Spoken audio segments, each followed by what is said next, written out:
अस्सलाम वालेकुम क्लास। अगर आपको मेरी आवाज़ नहीं आ रही तो आप मुझे बता सकते हैं। पहले हम लोग अटेंडेंस लगा देते हैं। 502, 503, मैम 502 प्रेजेंट मैम। 502 भी प्रेजेंट हैं। Yes ma'am. ओके बेटा, आपकी आवाज़ बहुत कम आ रही है। 504, 505, 506, present ma'am. 507, present ma'am. 508, 509, 510, 511, 512, 13, present 14,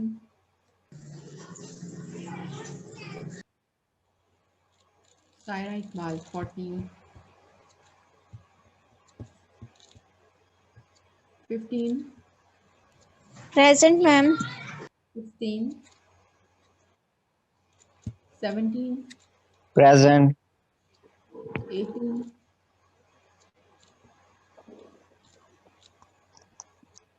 19, Present, ma'am. 20, 21, present ma'am. 22,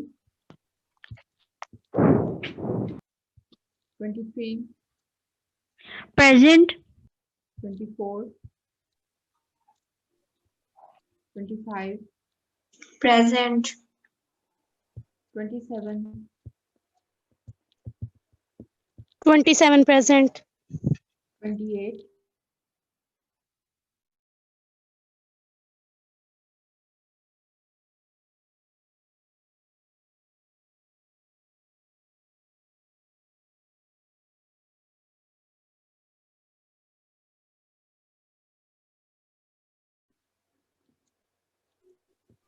41, Present. 43, present ma'am. 44,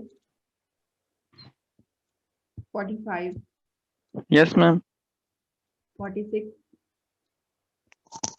48, present ma'am.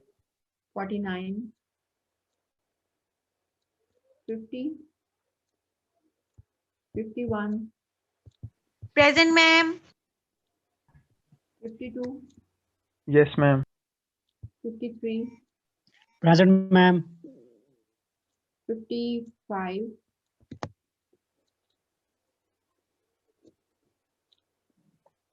56, 57,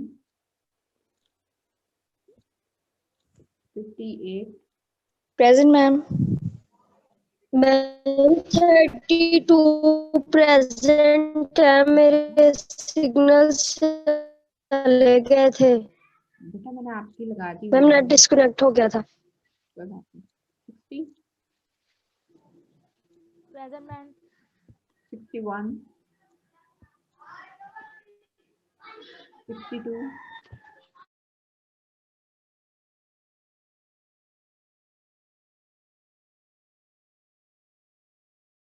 62 and ma'am 68 present. जी हो गया। उसके बाद 57, 56 और 55 एब्सेंट हैं। मैम 18 भी present. जब 18 की बारी आएगी तब वो मुझे ज़रूर बताएं, ठीक है। 50 एंड 49 एब्सेंट मार्क हुआ है। 46 है, 44 है, Ma'am, 53. 40 है और 35 एंड 34 एब्सेंट है। फिर 30 रोल नंबर एब्सेंट है, 25 एब्सेंट है, 22 एब्सेंट है मैम और 30 प्रेजेंट है। मैम 25 भी present है। 25 प्रेजेंट है। ओके, 24 एब्सेंट है। मैम वो भी present है।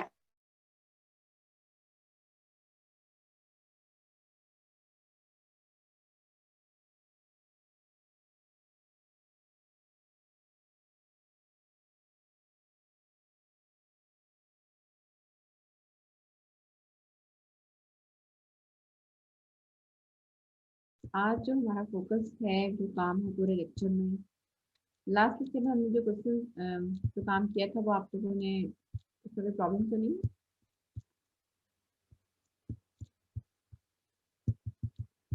क्लास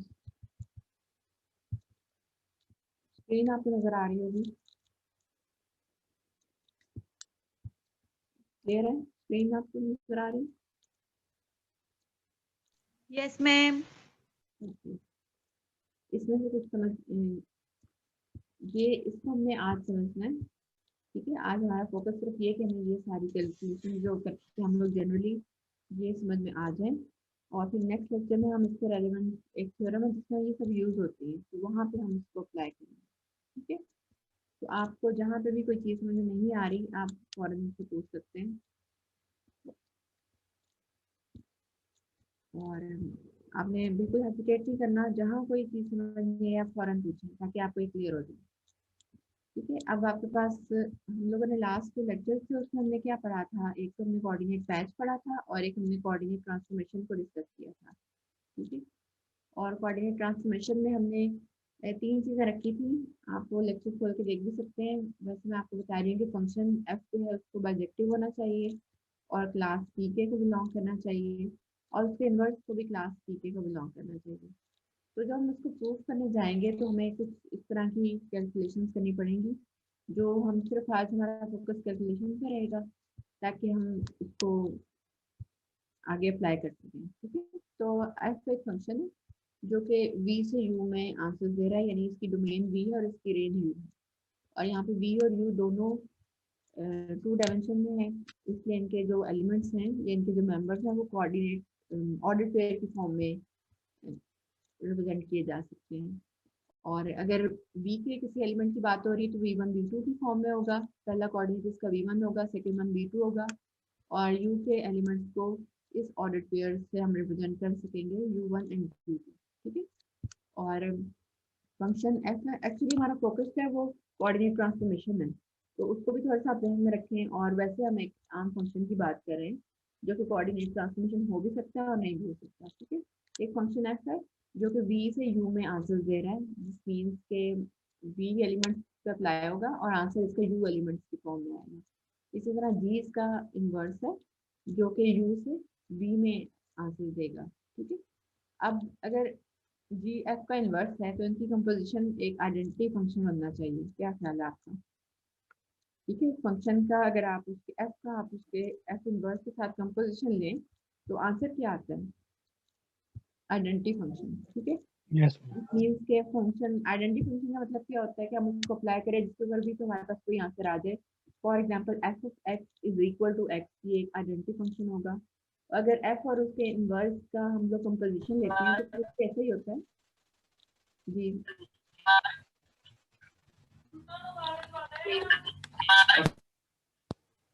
ओके जी, इसके बाद क्या होगा कि हम लोग करेंगे एफ को अप्लाई और देखेंगे कि एफ का आंसर्स क्या आते हैं, ठीक है? एफ को हमने वी के ऊपर अप्लाई करना है, वी का हमने एक मेंबर ले लिया जिसके कोऑर्डिनेट्स v1 एंड v2 है, और एफ क्योंकि 2 डायमेंशन से एलिमेंट्स ले रहा है और आंसर्स भी 2 डायमेंशन में दे रहा है, तो दिस मीन्स कि एफ v1 और v2 के ऊपर अप्लाई होते ही ब्रेक हो जाएगा और इसके दो आंसर्स बनेंगे, एक f1 एंड एक f2। f1 पहला कोऑर्डिनेट बनेगा और f2 जो दूसरा कोऑर्डिनेट बनेगा, यहाँ से आप देख भी सकते हैं। और फिर ये कि F1 और F2 जो है वो फर्दर V1 और V2 पे डिपेंड कर रहे होंगे। क्यों कर रहे होंगे? ये एक्चुअली हमें जनरल बात कर रहे हैं और फंक्शन के बारे में कोई इन्फॉर्मेशन नहीं है। ये भी तो हो सकता है कि अगर फंक्शन ऐसा हो कि उसका पहला कोऑर्डिनेट V1 प्लस V2 हो और second coordinate V1 minus V2 हो। इस तरह के फंक्शन में क्या होगा कि दोनों variable V1 and V2 involve हो रहे होंगे, इसलिए दोनों कोऑर्डिनेट्स जो बनते हैं फंक्शन की एप्लीकेशन के बाद जो इमेज आएगा उसमें हम दोनों को इन्वॉल्व रखेंगे, क्योंकि हो सकता है कि ये दोनों का प्रोडक्ट हो, या जैसे मैंने आपको एग्जांपल दिए इस तरह से कोई एग्जांपल आ जाए, तो दिस मीन्स कि हमें v1 और v2 को अगर जनरल फॉर्म में हम बात करें तो हमें साथ लेके चलना पड़ेगा, ठीक है? अभी जो f1 depending upon v1 and v2 and f2 depending upon v1 and v2 है, इसको हम लोग सिंपली f1 एंड f2 से भी रिप्रेजेंट कर सकते हैं। और फिर इसके बाद क्या होगा, हमें पता है कि f जब अप्लाई होता है v पे तो आंसर u में देता है, तो दिस मीन्स जो f1 और f2 है ये कोई ना कोई u1 एंड u2 है जो कि u से बिलोंग कर रहे हैं by the definition of the given function, ठीक है? तो इक्वेशन नंबर ए में अगर आपको कोई प्रॉब्लम है तो आप मुझसे पूछ सकते हैं। मैडम डिपेंड क्यों कर रही हूँ, तो मैं आंसर दे रहा है। जी क्लास, इक्वेशन ए में अगर कोई मसला है तो आप पूछ सकते हैं। अगर क्लियर है तो फिर हम नेक्स्ट इक्वेशन बी पे चले जाते हैं। मैम एफ को आपने कोऑर्डिनेट में F1 और F2 इस दो कोऑर्डिनेट बना दिए। हाँ बेटा, पता है क्यों बनाए? इसलिए बनाया कि यू भी 2 डायमेंशन में, देखिए ऊपर लिखा हुआ है यू जो है वो भी उसके दो ऑर्डर्ड पेयर की फॉर्म में उसके एलिमेंट्स बनेंगे। मैम ये जो लास्ट पे आपने जी U1 और U2 लिखा है ये कैसे आएगा? ठीक है, सही है। अच्छा देखिए, हमने एफ को B1 एंड B2 पे अप्लाई किया, ठीक है, क्योंकि एफ ने बी के ऊपर इसकी डोमेन दी है, सही है। हमने जब इसको अप्लाई किया तो इसका आंसर एक ऑर्डर पेयर की फॉर्म में इसका हमें जाना चाहिए। क्यों? क्योंकि इसका जो रेंज है वो भी 2 डायमेंशनल है, तो उसके हमने उसको रिप्रेजेंट करने के लिए F1 एंड F2 बता दिया, ठीक है। और फिर हमने कहा कि हमें पता है कि F जो है वो 20 एलिमेंट्स ले रहा है और आंसर U में ले रहा है, तो दिस मीन्स कि जो F1 और F2 आए हैं ये कोई ना कोई U1 एंड U2 होंगे, तभी यू से बिलोंग कर पाएगा ना। अगर हम कहना चाह रहे हैं कि F1 और F2 ये जो ऑर्डर पेयर है ये यू के अंदर मौजूद है, तो इसकी जो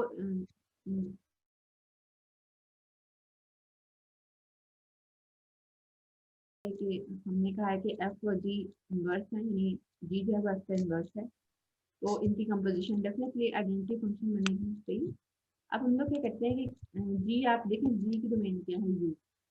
जी को जब हमने अप्लाई करवाना है तो हमें यू की फॉर्म में मतलब यू के एलिमेंट्स चाहिए। तो हमने यू का एक एलिमेंट लिया जिससे एक ऑर्डर पे लिया जो जिसके कोऑर्डिनेट्स U1 एंड U2 थे, उसको दोनों साइड्स पे रख दिया, ठीक है।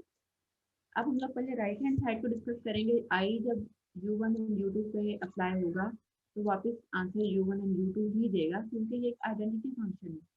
आइडेंटिटी फंक्शन की डेफिनेशन ये है कि f is equal to x, यानी जिस एलिमेंट को अप्लाई होता है एग्जैक्टली वही आंसर में दे देता है, तो इसलिए ये आइडेंटिटी फंक्शन हो गया। राइट हैंड साइड को यहाँ से कवर होगी।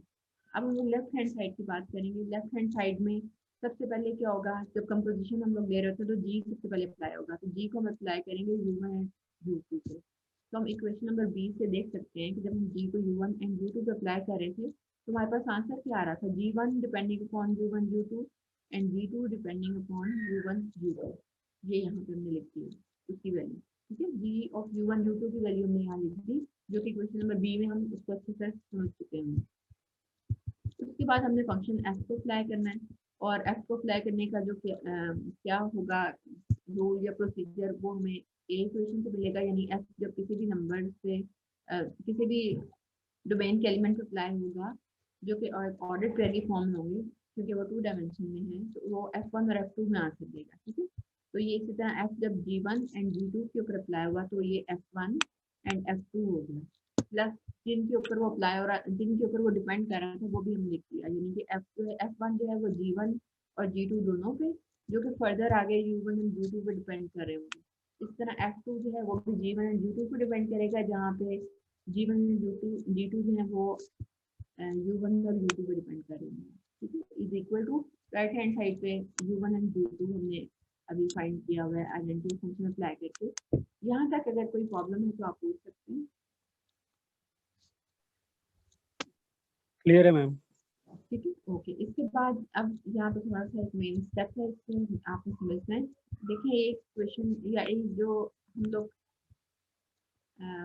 लेफ्ट हैंड साइड और राइट हैंड साइड को अगर कंपेयर करें तो हम ऐसा कर सकते हैं कि इसके फर्स्ट कोऑर्डिनेट को हम लोग इसके फर्स्ट कोऑर्डिनेट के इक्वल रखें, ठीक है। हमने ऐसे किया कि F1 को हमने रख दिया U1 के इक्वल और इसे इक्वेशन नंबर 1 कह रहे हैं, और F1 के साथ जो भी चीज़ें मौजूद थी वो सब हमने यहाँ पे लिखी। इस तरह सेकंड कोऑर्डिनेट को हम लोग F2 को U2 के इक्वल रख देंगे और इसे हम लोग इक्वेशन नंबर 2 कह देंगे, ठीक है। अब यहाँ पे हो क्या रहा है कि F1 फंक्शन, अगर हम इक्वेशन नंबर 1 को सिर्फ देखें तो F1 फंक्शन जो है वो G1 और G2 पे डिपेंड कर रहा है, और फिर G1 एंड G2 आगे U1 एंड U2 पे डिपेंड कर रहे हैं। दिस मीन्स के एक्चुअली जो फंक्शन की डिपेंडेंस है वो U1 और U2 पे है, यानी जो भी चेंज आएगा, जो U1 और U2 में जो भी चेंज आएगा वो G2 को चेंज करेगा, G1 और G2 को, और फिर अल्टीमेटली हमारा F1 जो है वो चेंज होगा। तो दिस मीन्स के हमें जब डिफ्रेंशिएट करना होगा तो हमें U1 और U2 की रिस्पेक्ट से करना होगा, तो हम लोग क्या करेंगे, पहले u1 के रिस्पेक्ट से इसका डेरिवेटिव लेंगे इक्वेशन नंबर 1 का, फिर हम इक्वेशन नंबर 1 का डेरिवेटिव u2 के रिस्पेक्ट से लेंगे, क्योंकि एक्चुअली वही चेंज कर सकते हैं, एक्चुअल चेंज वही रिप्रेजेंट करेंगे, उनके चेंज होने से पूरी तमाम चीज़ें चेंज हो जाएंगी। तो अब ऐसा होगा कि हम लोग, क्योंकि फंक्शन f g पे डिपेंड कर रहा है और g उसके बाद u एंड u2 पे डिपेंड कर रहा है, तो इसलिए हमें चेन रूल अप्लाई करना पड़ेगा। ठीक है, हम इक्वेशन नंबर 1 पे differentiating by using chain rule equation on equation number 1 with respect to u1 पहले हम करेंगे, उसके बाद u2 के रिस्पेक्ट से करेंगे। तो हम यहाँ पे ऐसा करते हैं कि इक्वेशन नंबर 1 को पहले u1 के रिस्पेक्ट से डेरिवेटिव लेते हैं, तो ये होगा करली f1 by curly g1 and then curly applying chain rule. तो आप पूछ सकते हैं, क्लियर है मैम? क्लियर है, ओके। इसके बाद आप ये देखिए, मैम इक्वल टू 0 से बता दे। इक्वल टू 0 क्यों रखा है ये बता दूं? Yes ma'am. बेटा ये देखिए, इसकी राइट हैंड साइड पे u1 है, और जब ये दूसरी इक्वेशन में हम लोग डेरिवेटिव जो ले रहे हैं u2 की रिस्पेक्ट से ले रहे हैं, तो उस केस में u1 जो है वो कांस्टेंट होगा। ठीक है, जैसे आपके पास y हो और आप डेरिवेटिव x के रिस्पेक्ट से ले रहे हो, तो dy बाई dx तब उस सूरत में क्या होगा, 0 हो जाएगा अगर y कांस्टेंट हो तो। इसीलिए ये u1 जो है, जब हम इसका डेरिवेटिव u2 की रिस्पेक्ट से लेंगे तो इसका आंसर 0 हो जाएगा, क्योंकि कांस्टेंट का रोल प्ले कर रहा है। ठीक है, कांस्टेंट में तो कोई चेंज ओके नहीं मैम। है। ओके, नेक्स्ट है, मैम अब आपको पता है कि ये हमने अभी यहाँ पे फॉर्म की थी चीजें, कि हम लोग g1 को v1 भी कह सकते हैं और g2 को हम लोग v2 भी कह सकते हैं। ठीक है, अब हम लोग काम ही करेंगे कि यहाँ पर ये जो हमने भी डेरिवेटिव लिया है, यहाँ पे जहाँ तो g1 as a function deal हो रहा है उसको हम रहने देंगे, लेकिन जहाँ पे एज अ वेरिएबल वो चल रहा है वहाँ पे हम उसका v1 से रिप्लेस कर देंगे। ठीक है, यानी करली f1 बाय करली v1 ही हो जाएगा, और यहाँ पे एज अ फंक्शन डील हो रहा है क्योंकि हम इसका यहाँ पे डेरिवेटिव ले रहे हैं। और नेक्स्ट यहाँ पे भी कर लिया f1 बाय कर ली g2, यहाँ पे g2 जो है वो एक वेरिएबल का रोल प्ले कर रहा है जिसकी रिस्पेक्ट में हम लोग डेरिवेटिव ले रहे हैं f1 का, तो हम इसको v2 से रिप्लेस कर देंगे, क्योंकि हमें पता है कि f जो है वो v के ऊपर डिपेंड कर रहे हैं, और f के जो रेलिवेंट वेरिएबल्स हैं उनको हमें v की फॉर्म में ही, vi की फॉर्म में शो करना होगा, क्योंकि एक जनरल बात चल रही है ना, इसलिए हम इसको v2 से रिप्लेस कर देंगे। लेकिन यहाँ पे g2 जो है वो एज अ फंक्शन डील हो रहा है और उसका हम derivative with respect to u1 ले रहे हैं, तो जिसे हम लोग g2 ही रहने देंगे। इसी तरह अब ये जो इक्वेशन नंबर 3 बनी है, ये सिर्फ इस तरह ही बनी है कि जहाँ पे g1 जो आपके पास डिनोमिनेटर में आ रहे हैं वहाँ पे हमने उसको v जो आ रहे हैं डिनोमिनेटर में उसको v से रिप्लेस कर दिया है, और जो न्यूमरेटर में है वो एज अ फंक्शन डील हो रहे हैं, इसलिए हमने मैम v से ही करे। मैम यानी कि जहाँ पर g इंडिपेंडेंट यानी कि डील हो रहा है, जहाँ इंडिपेंडेंट है हाँ वहाँ हमने v1 से रिप्लेस कर देना है, जहाँ पर डिपेंडेंट है वहाँ नहीं करना। हाँ, जहाँ पे वो एज अ फंक्शन, क्योंकि हम फंक्शन के डेरिवेटिव ले रहे हैं ना आगे से, तो फिर हम उसको v की फॉर्म में रिप्रेजेंट करेंगे तो हमारे लिए आगे मुश्किल होगी, क्योंकि हमने तो एक वो बड़ा एक मुश्किल सा सिनेरियो बना लिया हुआ है और जनरली सब चीज़ों को लेके चल रहे हैं। तो इसलिए हम कंफ्यूजन से बचने के लिए हमने क्या किया कि जहाँ पे, ताकि आइंदा जब भी आप कहीं भी देखें तो आपको पता है कि f जो है वो v पे डिपेंड करता है, तो f फिर जब डेरिवेटिव लें तो आप v उसको शो करते हैं। ठीक है, इसी तरह सेकेंड इक्वेशन में भी आप देखेंगे जहाँ पे g as a function deal हो रहा है, जहाँ पे हम उसका डेरिवेटिव ले रहे हैं उसे हम लोग वैसे रहने देते हैं, और जहाँ वो खुद डेरिवेटिव एज अ वेरिएबल चल रहा है वहाँ पे हम v1 कह देते हैं। इसी तरह यहाँ पे g2 को v2 कह सकते हैं। ठीक है, तो ये इक्वेशन नंबर 4 आ जाएगी। Equation number 3 and equation number 4 में अगर कोई मुश्किल है, अब तो नहीं होगी क्योंकि हमने सिर्फ ये काम किया है कि हमने g1 और g2 को v1 और v2 से रिप्लेस किया है उन जगहों पे जहाँ पे वो as a variable role play कर रहे हैं। उसके बाद हम क्या करेंगे, इक्वेशन नंबर 2 को भी इसी तरह u1 और u2 की रिस्पेक्ट से 1 बाय 1 डिफरेंशिएट करेंगे। तो इसमें इक्वेशन नंबर 2 जो है मैंने दोबारा यहाँ पे लिख दी है ताकि मुश्किल ना हो। ठीक है, अब हम इसका पहले u1 की रिस्पेक्ट से डेरिवेटिव लेते हैं, वो क्या होगा, करली f2 bye curly g1 and then करली g1 बाय करली u1 प्लस करली f2 बाय करली g2 एंड देन करली g2 बाय करली u1, और राइट हैंड साइड पे u2 है और u1 के रिस्पेक्ट से डेरिवेटिव ले रहे हैं being a constant for the case ये 0 हो जाएगा। और सेकंड में हम लोग इसी इक्वेशन का डेरिवेटिव u2 के रिस्पेक्ट से ले रहे हैं। ठीक है, तो ये करली f2 bye curly g1 and then करली g1 बाय करली u2 प्लस करली f2 बाय करली g2 इंटू करली G2 बाय करली U2 हो जाएगा। और राइट हैंड साइड पे U2 का डेरिवेटिव U2 की रिस्पेक्ट से लेंगे तो आंसर 1 हो जाएगा। इसमें फिर मुश्किल है तो आप पूछ सकते हैं। No ma'am. ओके, इसके बाद हमें पहले भी पता है कि हमने V1 और V2 रिप्लेस करना है, ठीक है। यहाँ से अब हमने दोबारा वही काम किया कि जहाँ पे G as a function deal हो रहा है हम उसे नहीं चेंज करें, लेकिन जहाँ पे हम एज अ वेरिएबल वो यूज हो रहा है हम उसे V1 से रिप्लेस करें, ठीक है। यहाँ पे क्वेश्चन नंबर 5 में ये V1 हो गया और ये V2 हो गया G2। इसी तरह क्वेश्चन नंबर 6 में ये G1 को V1 से रिप्लेस कर दिया और डिनोमिनेटर में G2 को V2 से रिप्लेस कर दिया। अब इक्वेशन नंबर 5 और इक्वेशन नंबर 6 आपके सामने आ गए हैं, ठीक है। अब हम लोग क्या करेंगे, नेक्स्ट जो तुम्हारा काम है वो ये है। अगर आपको ये चीज़ समझ नहीं आएगी जो भी हम करने जा रहे हैं तो आपको बिल्कुल परेशान नहीं होना, क्योंकि हम लोग नेक्स्ट लेक्चर में भी इसको और अच्छे से भी डिस्कस करेंगे और जहाँ की मुश्किल होगी आप मुझसे पूछ सकेंगे, ठीक है। तो अभी फिलहाल हम लोग जो हमने डेरिवेटिव्स लेके इक्वेशंस बनाई हैं 3, 4, 5 और 6, उनको हम लोग मोर जनरल फॉर्म में लिखना चाह रहे हैं। अब आप ये देखें कि हमने अल्फा को 1 और 2 समेशन के साथ अप्लाई कर दिया, मीन्स कि हमें प्लस साइन भी तो लेना ही लेना है, ठीक है। आप इक्वेशन नंबर 5 को भी ध्यान में रख सकते हैं। ये देख आपको नजर आ रही है 5 और 6 भी बीच में सम का साइन है, ठीक है। इक्वल्स टू ये डेल्टा आई जे क्रोनेकर डेल्टा, आपको इसके बारे में पता है, आपने इसके बारे में स्पेशली आजकल जो आप लोग वेक्टर एंड टेंसर पढ़े हैं वहाँ पे इसको स्पेशली डिफाइन किया गया है। और वैसे भी आप शुरू से पढ़ते आ रहे हैं कि जहाँ पे आई और जे जब सेम हो जाएंगे तो आंसर 1 देगा और आई और जे जब डिफरेंट होंगे तो उसका आंसर 0 होगा, ठीक है। तो इसमें अब हम लोग क्या करेंगे कि हमने देखिए इस राइट हैंड साइड को तो इससे कवर कर दिया, यानी जब 0 तब आएगा जब ये दोनों डिफरेंट होंगे। देखिए 2 ही ऑप्शन है हमारे पास राइट हैंड साइड के लिए, या तो 0 या फिर 1। इक्वेशन नंबर 3 और 4 में भी ऐसा ही था और इक्वेशन नंबर ये 5 और 6 में भी ऐसा ही है। तो हमने उसको क्रोनेकर डेल्टा से कवर कर लिया राइट हैंड साइड को डेल्टा आई जे करके, वेयर आई एंड जे जब इक्वल होंगे तो आंसर 1 होगा और आई और जे जब डिफरेंट होंगे तो आंसर 0 होगा। आई और जे का तो मसला हमने यहाँ पे खत्म कर दिया। अब अल्फा जो है इसके ऊपर हम लोग समेशन अप्लाई कर रहे हैं, मीन्स के ये जो एक्सप्रेशन है इसमें सम साइन प्लस का साइन जरूर आएगा। और हम लोग क्या करेंगे, पहले आई को 1 फिक्स कर देते हैं। जब हम आई को 1 फिक्स करेंगे और यहाँ पे बेटा आप लोग जे करेंगे, इसको मैं करेक्शन के बाद आपको सेंड करूंगी, जो मैं नोट्स आपसे शेयर करूंगी यहाँ पे जे हो जाएगा, यू की जो पावर है ये जे है। तो हम लोग आई को 1 फिक्स करेंगे तो और हम लोग u को भी 1 लेंगे तो फिर क्या होगा, यहाँ पे i सॉरी ये जो j है यहाँ पे u के ऊपर इसको भी हम 1 ले रहे हैं और i को भी 1 ले रहे हैं, तो राइट हैंड साइड पे क्या आना चाहिए, 1 आना चाहिए क्योंकि दोनों सेम है, ठीक है। और उसके अलावा अब हम इसको कंपैरिजन करते हैं इक्वेशन नंबर 3 के साथ। इक्वेशन नंबर 3 आप यहाँ से देख सकते हैं, ये देखिए इक्वेशन नंबर 3 के यहाँ पे 1 है, ठीक है। मैं आपको ये शो करना चाह रही हूँ कि हम इससे कैसे हर इक्वेशन अटेंड कर सकते हैं। तो हमने 4 इक्वेशन बनाई हैं। अब हम लोग आई को हमने 1 रखा हुआ है और अल्फा को हमने 1 और 2 वेरी करना है। तो करली f1 बाय करली v1 एंड करली g1 बाय करली u1 प्लस करली f1 बाय करली v2 एंड करली g2 बाय करली u1। ये क्या है, ये एग्जैक्ट इक्वेशन नंबर 3 की लेफ्ट हैंड साइड बन रही है।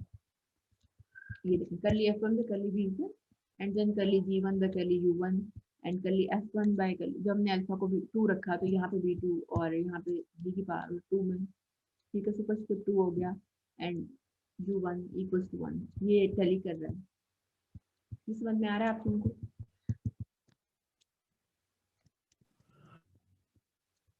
जी क्लास समझ में आ रहा है कुछ?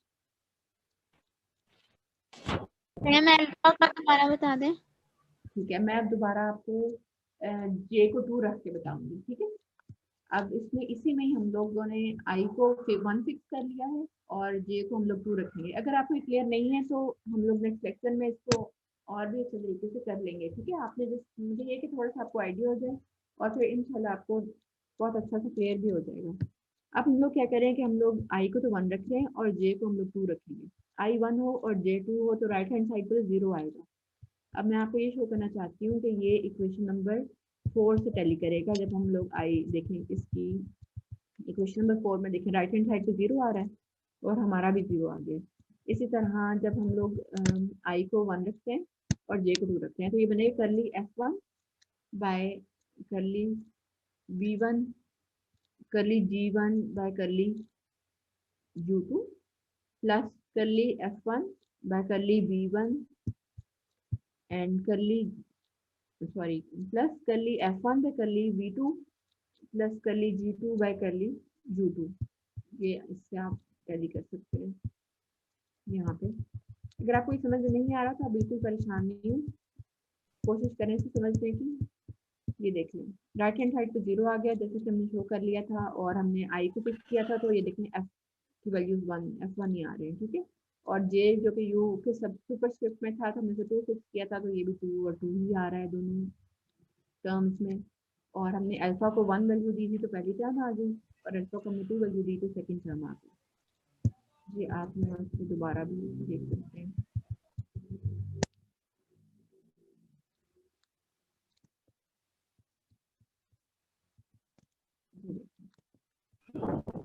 इसके बाद हम इसको दोबारा भी अप्लाई कर लेते हैं, और इस अब हम क्या करेंगे, अब हम इक्वेशन नंबर 5 को अप्रोच करेंगे, और हम लोग करेंगे क्या कि यहाँ पे देखिए 2 है, हम i को 2 रखेंगे और हम j को 1 रखेंगे, ठीक है। जब हमने i को 2 रखा और j को 1 रखा तो राइट हैंड साइड पे दोनों डिफरेंट है, इसलिए इसका आंसर 0 आ जाएगा, ठीक है। देख लें 5 में भी 0 आ रहा है।